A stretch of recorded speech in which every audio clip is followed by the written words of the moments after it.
Hey guys, I'm going to show you how to fix this problem on Windows 11 operating system. In the first step, simply right click here and select run.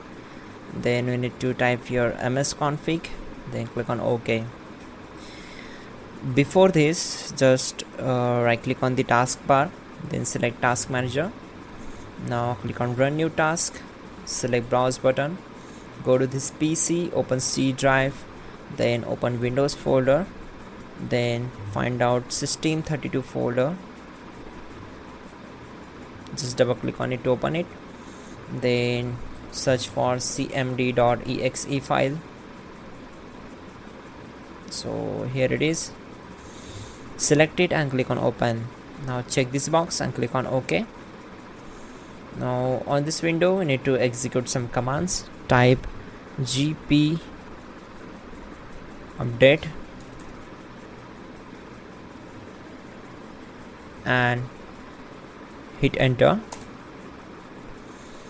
So this will take some time to complete the process. We need to wait for it. It will take just 6 to 7 seconds to complete this command. Once done, we need to type in chkdsk space c:/f and hit enter. Type y and hit enter.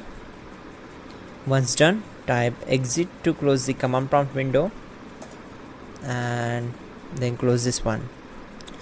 Then just go to search bar, open registry editor.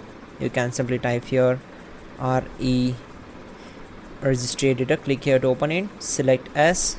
Now expand HK local machine from here, then expand system, then expand control set 001 folder, then expand services folder. Then from here we need to find out NDU folder. So here it is, just select it.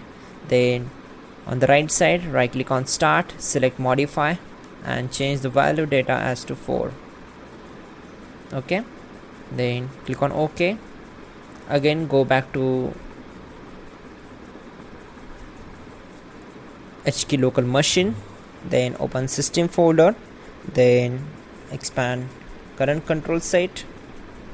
Now expand control folder, then expand session manager. So just scroll down and here you will get in session manager, simply expand it. Then from here we need to select memory management, just expand it. Now just select it. On the right side here you will get clear page file at shutdown. Simply right click on it and select modify, change the value data as 1, then click on OK. Now close all windows one by one. After that we need to select services on the system configuration window. Check this box and select all these services, click on disable all, then click on apply and then select OK. Here we need to restart our system, so don't forget to like the video and please do subscribe. Just restart your system and your problem will be solved and you're good to go.